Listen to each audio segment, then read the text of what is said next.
Hey, Coco! I Hey, want to introduce Coco, a beautiful sister. I just resonated the minute I first set eyes upon you. And I first met you. Actually, you spoke, didn't you, about Black Lives Matter? I did. I did. I was very touched with what you said. And Mm, we've been in touch ever since. And we're going to talk tonight about something really exciting and potent for both of us at the moment, and that is the rise of the feminine. absolutely, which is full on potency at the moment. And it's so strange you talked about the Black Lives Matter thing because that's been in my field today. Yeah. Um, yeah, I've been listening to a lot of Indigenous leaders at the moment around the whole race thing and ancestral healing and what the next step needs to be done. And I've really been feeling that. And it's like, yeah, I think I said to you at the time that we're moving in these layers. And I don't know about you, but it's like something has cracked open and I can feel this wave of a new layer of issues that we're going to have to look at. And I Oh, think, but also clear because as this feminine energy keeps rising and accelerating and the momentum goes, people like us that have been on the first kind of wave are kind of being buffered up onto this new wave. And so everyone else who wasn't really connected to the things that were going on before are going to start feeling them more intensely. And I think you were saying as well that a lot of people are waking up now because they're suddenly realizing that shit's been going on. It's like, welcome to the party. and Coco, what we're both massively tuned in and turned on by is the feminine, the divine feminine. Mm-hmm. And you know, the rising of the feminine. And we've both noticed throughout this time how potent she is right now, you know. Mm-hmm. Do you want to speak to that a little bit? Because I know you've done loads of work over the last few years around the feminine, haven't you? In the last few years, or it feels like all my life, really, now Yeah. that I'm kind of sensing what the true energy is for me. But I'd only say that in the last few months, it's like I've got a kick up the arse, basically, to kind of get with the program because I've been almost floating around with the feminine energy of, oh, it's just this thing that I'm kind of half in, half out, doing my little bits here and there, being a bit of a goddess, a bit of a damsel. And you were involved with a book, weren't you? Didn't you have a book published? Yeah, so this year has like just catapulted me. And then in the last few months, I've just had to accelerate and kind of step into this true feminine energy, which is about connecting back to life and our primal self and truly understanding who we are as humans.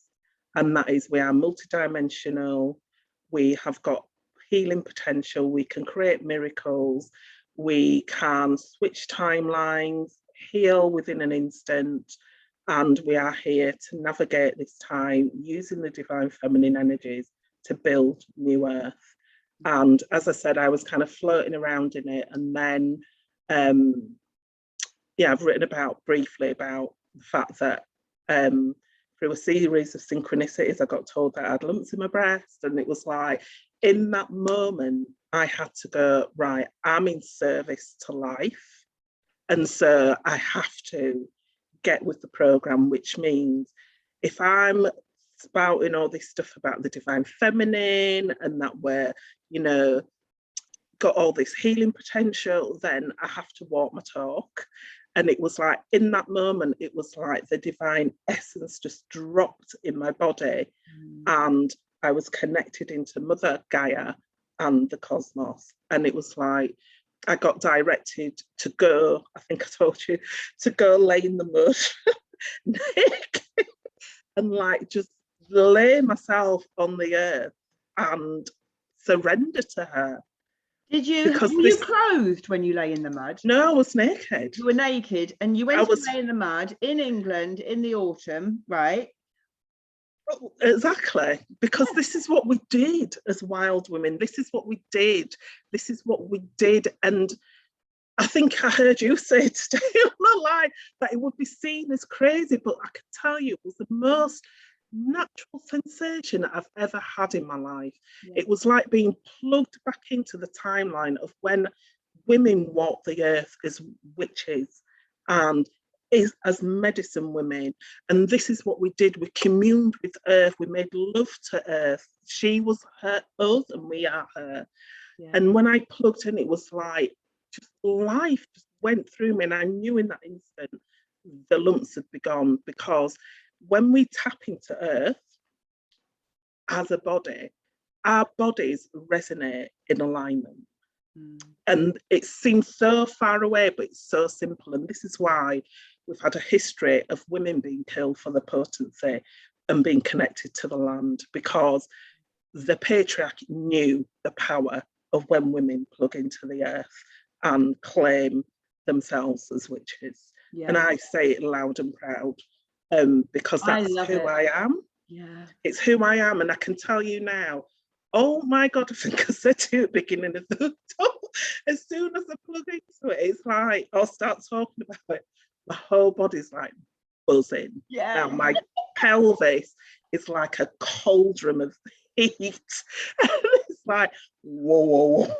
It's like I can feel the heat of the earth, just like, it's like a pulse going, whoa. Yeah. Whoa. And what I was shown when I laid on the earth is that all women's wombs are connected together.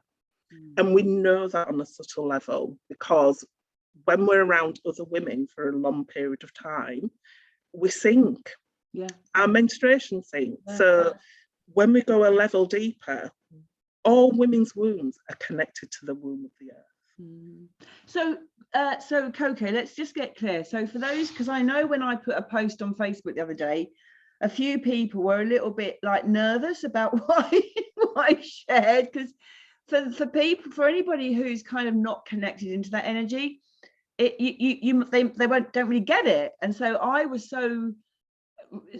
felt so comforted that we kind of reached out to each other, because we both know what we're talking about when we talk about this witch energy, this divine feminine energy. Okay. But are you saying that you actually healed some cancerous lumps in your breast from rolling in mud? By rolling in the mud, by prayer, by having assistance from my bishop from church, who I'd not spoken to in like 6 years. I had a dream 2 weeks before he got hold of me that there's something going on in my breast. It was just so the weirdest thing. I'm living in the middle of a town and there's like a telephone tower that's been put, and I said, this is killing me. I'm sure it's killing me, this thing. And then I had a dream about it and I kind of ignored it because I just thought, what? And then he messaged me and said, you need to come and see me now. Wow. And he's done a similar thing to me 6 years ago when my partner passed away. And so I thought, I need to go see this dude. And I was shitting myself. I thought, oh my God, if he summoned me, there's something afoot. And he just went, this is a direct message from God. The reason you've got lumps in your breast, and I've seen you in a hospital and blah, blah, and you're at a choice point. The reason that there is because you're not standing in your power. And I was like, what? And he just said, we told you this like 6 years ago, to kind of, you're here to be a messenger for, this time. Get on it. And this is why the accumulation of this energy is kind of in your breast. So I knew that he just said, he gave me some anointed oil. He said, you need to pray for 7 days. And then when I got home, he said, I'm going to pray for you for 7 days. You pray for 7 days, you fast for 7 days, and then you get on and you talk about this. So you prayed for 7 days, you fasted for 7 days, you rolled in the mud, and And did the lumps go in the breast? They went. So between that time of him telling me, going to the doctors, finding the lumps, and then being sent to the hospital within the 14 days, they dematerialized. And this is what I'm saying, the power we have, not just as women, but as humans. We have been told that we are limited, that everything is sourced outside of us, that we don't have the capacity to be well, that we don't have the capacity to even think for ourselves when it comes to our bodies. And it was like the universe opened to me in that moment, because I just thought, this is not physical. No. This is not a physical thing. This is metaphysical. We are metaphysical. So therefore, if I can create this by storing my energy, I can uncreate it by letting it go. I want to shimmy. And this is the thing. And it's like my purpose has just like become so clear, because at this time, the biggest fear is around our health. And the biggest bullshit we've been told is around our health, that we need to have an outside thing put in us to be well when we're already well. And I knew in the instant when my lumps came, it was like, and this is the thing, it was like I stepped through a gateway, because I was thinking, right, this is the Monday, I need to go to the doctors. I made the doctor's appointment. It was like 2 days later, she said, yes, come in straight away. And in that moment, when I was sat there, I thought, I've got a choice to say, oh, well, I'm not quite sure if the thing, I just went, right, I've had a dream, and somebody who hasn't seen me in 6 years has had a dream that I've got lumps in my breast. I know there's lumps in my breast. I need you to look at them and do the thing. And it was so clear. It wasn't like, she didn't look like at me like I was crazy, like I was like going out of my mind. It was like I spoke with such clarity and crystal clearness and I also said, and I don't want to go down the conventional route, but I need to know what I'm dealing with. That I said it with such conviction, because at no time did I hand my power over to that medical doctor, but I needed to understand what was going on in my body. And the reason why I didn't hand my power over to the medical doctor is because twice in my life, I've nearly died because I handed my power over to a medical doctor. I had 2 times in my life when I've had a virus. One left me with ME, which I still have slight issues with, and the other one, which was Lyme's disease, nearly killed me, because they didn't understand the fact that if Lyme disease is left untreated, it can kill you. And they kept saying, no, it's not there, it's not detectable. And I had to go private in the end to detect what was going on in my body. Wow. And and I had a near-death experience because of that. And I thought, I'm never in a million years going to listen to a doctor. Same story, Coco. You know, I ended up, the doctor wouldn't come out to my baby, who was 7 weeks old, who had the worst case of pneumonia they'd ever seen in a baby. He wouldn't come out on New Year's Eve. And the same doctor misdiagnosed my husband with sciatica when he had cancer. So that was back in the early 80s. I never trusted a doctor again. Yeah, well, the same thing happened with my partner. You know, he died of pancreatic cancer. And they kept telling him that, you know, it's just an upset stomach, it's this, that, and the other. And then by the time they found it, he passed away in 6 weeks. So it was like, again, another thing of, right, I have to believe. I had a choice point of, I've seen this too many times. And so I had to have the conviction that I was going to be well. But the reason why I'm speaking about this in relation to the feminine, because we are all being called to look at this. This is what the big C, the big C is about. This is why it's here, because it's calling us to stop living in the narrative of fear that we've been programmed, that we haven't got the potential or the possibility to connect to our innate ability to heal and be full functioning humans. Yeah. We have, on a simple physical level, we have immune systems which do the job of keeping us well. My immune system goes down when I'm in fear. Yeah. I can Totally. physically, Best viscerally way feel to, that in my body. Yeah. Yeah. If you want to weaken your immune system, get into fear. Get into fear. Beautifully. Yeah. Yeah. So Yeah. yeah, this time is a very potent time, and it's like the reason I'm speaking about it as well is because I've been in the community of spiritual field for a very long time, and like I said, I've been playing at a level where I'm not even sure now what I was doing, but I thought I was doing lots and lots of things to transform and change. But this has really shown me that us that are here to be leaders have to really step into the vibration of leader. And that means not buying into any of the narrative that is running now. Yeah. Because we are here to bring in another narrative. And for a long, long time, I steered away from that because I couldn't understand the concept of being a visionary, because I didn't want to feel on my own. Wow. I wanted a sense of belonging to the sisterhood. I wanted to have like validation that what I was seeing and sensing was true.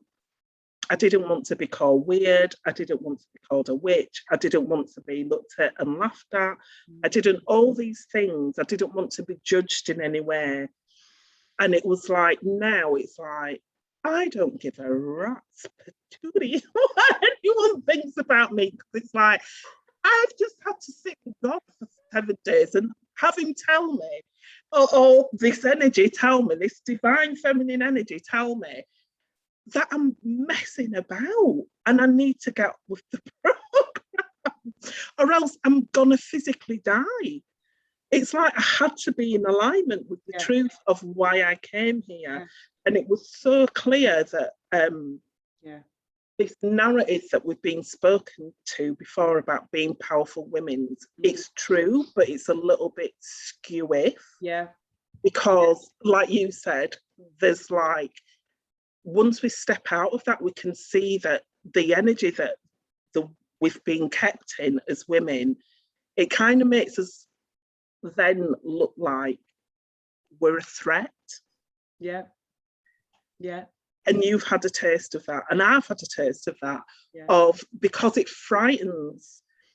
There's a fear that we've been programmed with around stepping into our power as women, and that's not to judge it, that's just to say that's the narrative that we've been living with for hundreds and hundreds of years, since we were persecuted as women for standing in our power, and men that were standing in this power. When I speak of the divine feminine, it's not around gender, it's an energy, it's a frequency that is being birthed on the planet, that is necessary to live by. This is what this is all about. It is about coming into the divine feminine so that we can be more connected to the masculine and the feminine. It's all gone into, you know, some weird imbalance because of patriarchy and where it's pushed us throughout the centuries, really, you know, with the religions and with everything, you know. And it's almost like I don't really use the word patriarchy anymore, because when we look at the truth of the word of patriarchy, it's only the opposite of matriarchy. So it's not that. What's gone awry is the masculine energy has become so distorted that the reason I'm in service to the feminine is because the masculine's been running riot, the distorted masculine. And so this feminine energy needs to come up and meet it. And so the imbalances, this is why the frequency of the feminine is so potent now, but also the fact that the narrative around masculine feminine has been skewy. We've been taught that the feminine surrenders, or a lot that's going on in the duality field at the minute submits to the masculine. It's like, hell to the nonny no. I don't know where that narrative's come from, that's in the duality field at the minute, especially in the tantra kind of So world. go into It's that. not Can real. you talk about that? Talk about that. I will, because what I was shown when I connected to Earth is that all life is birthed through the feminine first. And we've been taught for many, many years that it's the masculine energy that comes first. I've been shown that it's the feminine that is the call and the masculine is the response. And so when we think about life that gets birthed, even when we think about it on a physical level, life gets birthed through the feminine vessel. Yeah. The feminine is the dark, the feminine is the void, the feminine is the place that, that life is birthed. And so once we kind of get that principle and we can see then that the force of the masculine energy comes through that to provide structure for the feminine to flow, then we can understand that the narrative that we've been taught at the minute, where it's this, well, the masculine is at the forefront and then the feminine surrenders to it. Again, that's an imbalance. It's such an imbalance, and it's. But are you talking gender, or are you talking? No, I'm not talking gender. You're not talking gender. I'm not talking gender, and this is where it's got people get very muddled, confused because people are mistaking the frequency of masculine and feminine as gender. It has got nothing to do with gender. Yeah. And so there's a lot in the field at the moment that's around the masculine and feminine as gender. Yeah. And so it becomes this thing where women are submitting their power again to another frequency of the distorted masculine, and then thinking they're in the power. And this is what I'm saying. When I've had to remove myself from all of that, it was like I saw it so clearly of, oh my God, no wonder I've not felt fully in my power. And no wonder there's so many talented, amazing women out there that are like going around in a circle because they're trapped in, it's like swapping out one identity for another identity and not realizing that all you've done is jump from one distortion to another distortion. Yeah. And this is why it's like so important to understand that to be in alignment with the true frequency of the feminine is where we need to get to next. It's the next. So with the bit about the surrendering, because I do talk about the feminine surrendering. Come on. Okay. And so the divine, the masculine energy, if you like, is just that kind of pure consciousness. Yeah. Within which everything is contained, but within that container there's always the two energies, isn't there? There's always the, there's the structure and there's the collapse, and how can we have one without the other? It's not about having one without the other. Right. The masculine is pure presence. Yes. Yeah. Pure presence. And when we have pure presence, whether that's the masculine within a female body or within a male body, then the energy of the feminine can come in and do a thing. Yeah. And be held in that. So is that what we mean when we talk about collapsing into that? Because I'm not sure what you mean when you say collapse. So, you said people talk about the divine feminine and they talk about the feminine collapsing, surrendering. Yeah. Surrendering. So for me, I suppose collapse is a bit of a weak word, isn't it? Like, so I didn't mean like collapse on the floor. I was thinking of collapsing into the arms of a man. Yeah, but there's a lot of that going on with the because it then becomes a damsel energy of, oh, the masculine's going to save me, the masculine's going to rescue, the masculine's going to say, hold me up, like we can't hold ourselves up. It's like, hell no. find your own inner masculine first, your own inner presence, and then you can come into union with another. Just like a male body finds their own union inside first and foremost. We're not collapsing into, we're not surrendering, we're not submitting. And this is why it's like, because I can guarantee the majority of women that are in that feel on some level that there's something amiss, but they can't quite work out what it is. And the relationships will probably blow up. They'll probably feel like they're giving the power away or powerless in some way, or just a thread of it.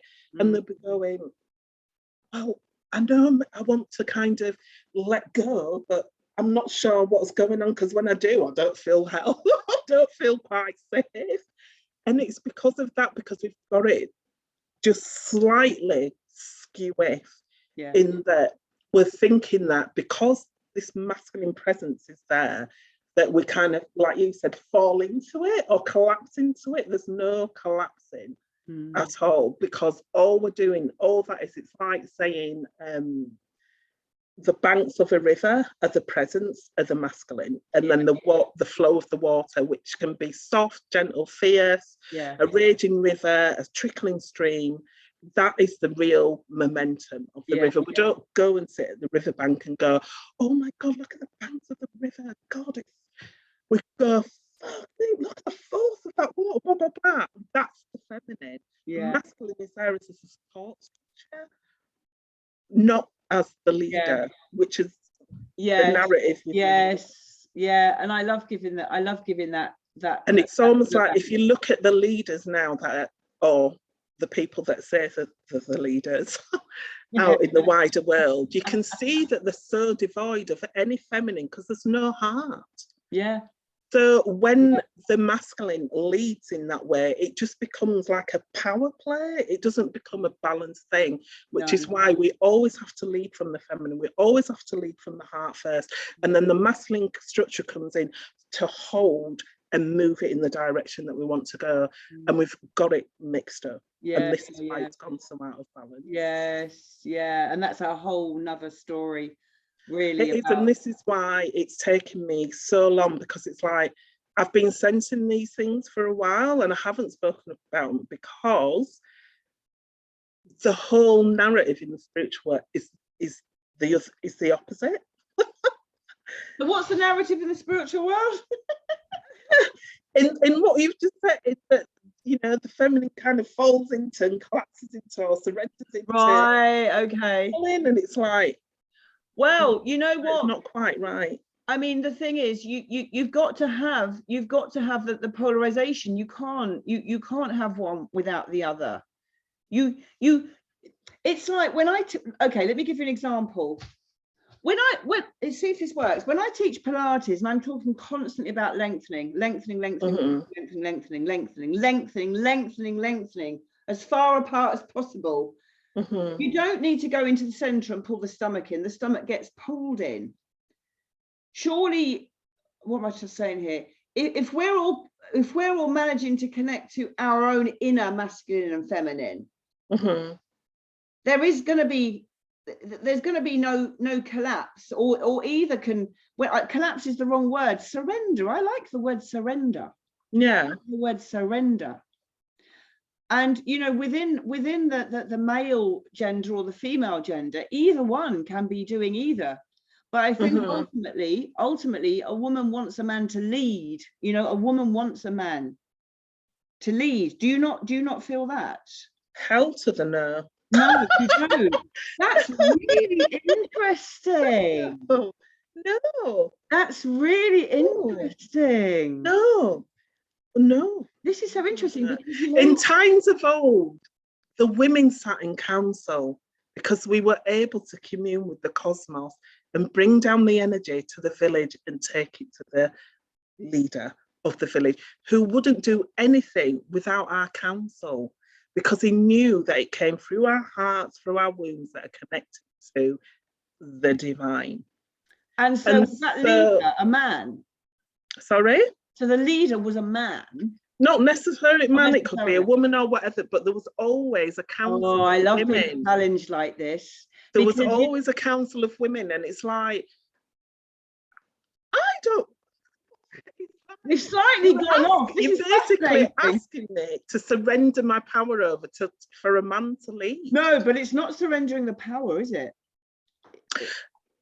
So tell me what you mean by a Okay, man so let me give an leading. example. Okay, I am coming into sort of, you know, the gender of male and female as a kind of typical, and it's not everybody, but I know so many women. Let's just give an example of they want to go out for dinner, and they want their man to say, right, I've put the table, we're going here.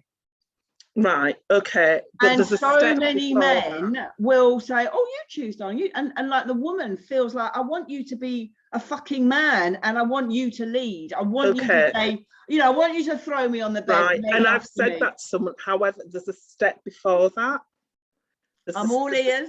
And the step before that is that as women, we lean back into our desire of what it is, and he can feel the magnetism of that. So when we do, so it's like the example of dinner. It's like, I know that I want lobster tails and champagne, for instance. And so it's like, darling, I really fancy this. Da, da, da. And then the penetration of my desire calls him in to then go, okay, I've booked a table at your favourite restaurant, but this time, da, da, da. And then we can then surrender into the energy of that. It's like, yes, we do want that, but it's like there's a step before that of this is where the desire comes from within what if he had the feminine. Said, so I love that. So what if he had said, right, okay, beautiful babe, gorgeous, whatever he calls you. I can't remember what a man calls. I used to be babe.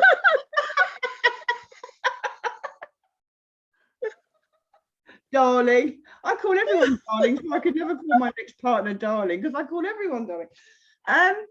So what if he says, okay, so I guess where I was coming from is a bit more of an unconscious relationship anyway. So he wouldn't be saying, right, you know, I'm taking this out, I've booked a meal, I've booked champagne and oysters, or I've booked fish and chips, or I've booked curry, or whatever he's booked. We're talking really now of a conscious relationship, aren't we, where both people are pretty conscious, and you're drooling over oyster tail and champagne. And he's going, because okay, baby. Like, sorry, if I'm saying, oh, it's almost like saying, I want him to read my mind. Men aren't here to be our mind readers. We're meant to state our desire and be fully in it. It's like otherwise we're setting them up for failure, and then we criticize and say, where are all the good men? It's like, there are good men, but we have to be in our power. We have to state the desire. My mum always used to say that you must drop hints and then let him think he thought of it. And that was the way to keep him happy. Let him feel like he thought of it. But you've been dropping hints. The thread of kind of truth, but it's like, it's not, we're not there to trick.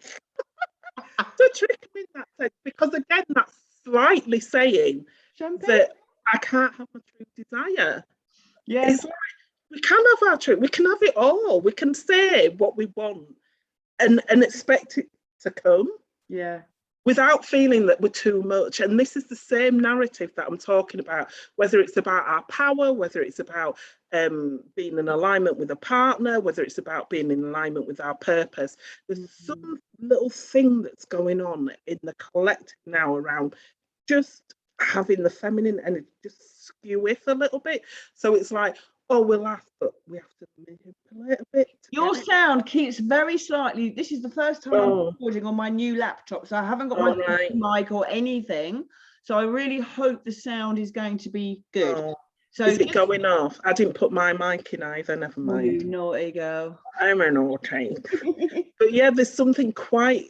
It's almost like just a little bit skewy, because then again, that's almost saying that we have to use a manipulative energy to get what we desire. Yeah. And it's like, no, we are able to come into our full alignment. And this is what I'm saying, it's like the next level is none of those tricks, because we don't need to do that anymore.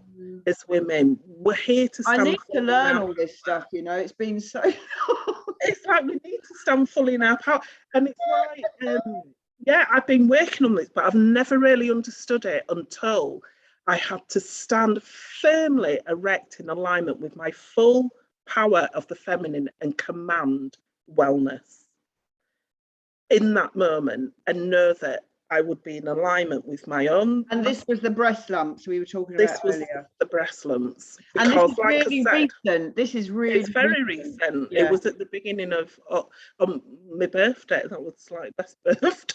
Well, not best birthday ever, but it was like I just like was like, hell no, this is not how I'm checking out. I hadn't even started. It's like my birthday. It was like, I'm on it. I'm in alignment. There's no more fluffing around, manipulating the divine, using the feminine for my own gain. None of that. It was like, I am in service to her.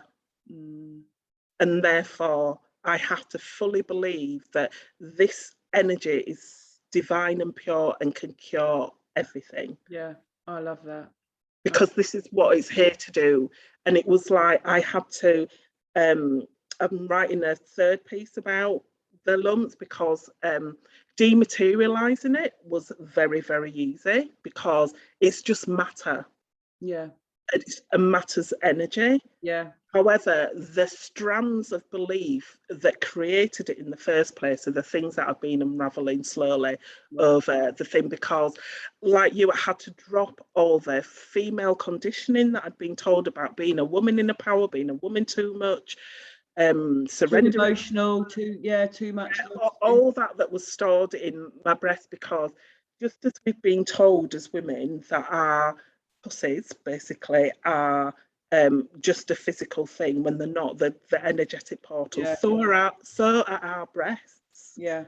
And this is what I was shown, that one, that they were disconnected. These two power centers were disconnected, my pelvis and my breast, but also the way that I'd been conditioned as a woman to always give, and like that surrender, be the martyr kind of thing. It was like my energy was running in the wrong direction. So I had to like shift all that and come into true alignment of what it is to be a woman in a full power, and shift through all that fear of being villainized and being put on the outskirts and not belonging. And so many women, we will better wind this up because we'll end up talking all night.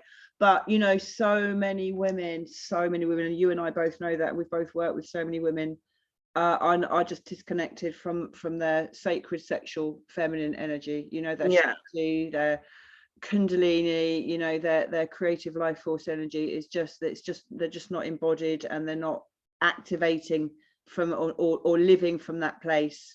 And so there's just a whole part of them that is just disembodied, unengaged, no passion, no fire, no orgasm, you know. Because again, we've been taught that it's one, dangerous, and two, that it's just for sex, basically. Yeah. When it isn't, it's the thing that fires all life and animates us. So it's like, this is my path now, and this is what I want to teach women, how to connect to that life force, because it's needed. Once we connect and plug into the original source, then the whole world can change in an instant. Absolutely. And that's why you and I connect, because we both got it. We both got it. I've been watching you over the last few weeks. I've been going, yeah, she's away. She's on it. Did you say she's a witch? I said, one, she's a witch, but she's away and she's on it, because it was just like, I can feel it from you. I can feel the potency of when you, like you said, being fully plugged in. Yeah. I'm fully plugged in. And now it's oh God, I won't even go there. I did a live Facebook status today, and you spoke about speaking with that intention, that absolute conviction. And I'm noticing now, when I'm really speaking about what's happening now, that I've stepped into my power even more powerfully. and it's a knowing, and it's that energy that takes over. It's like, I have to get out of the way now, you know. I'm here for a reason. I'm here on purpose, as you are. And we have to leave behind all those beliefs and limiting beliefs and everything else, and just step up and step into that. And you can physically feel, like you said, that force that comes through you. That is the wave of the feminine, and she's ready to speak through as women. Darling, I love you very, very much. You too. I can't speak to you again. We must do this again. Loads of love. Thank you so much. If you enjoyed this, please share it, and we will both be around again doing this more often. Definitely. For sure. Yeah. Thanks, sweetheart. Lots of love.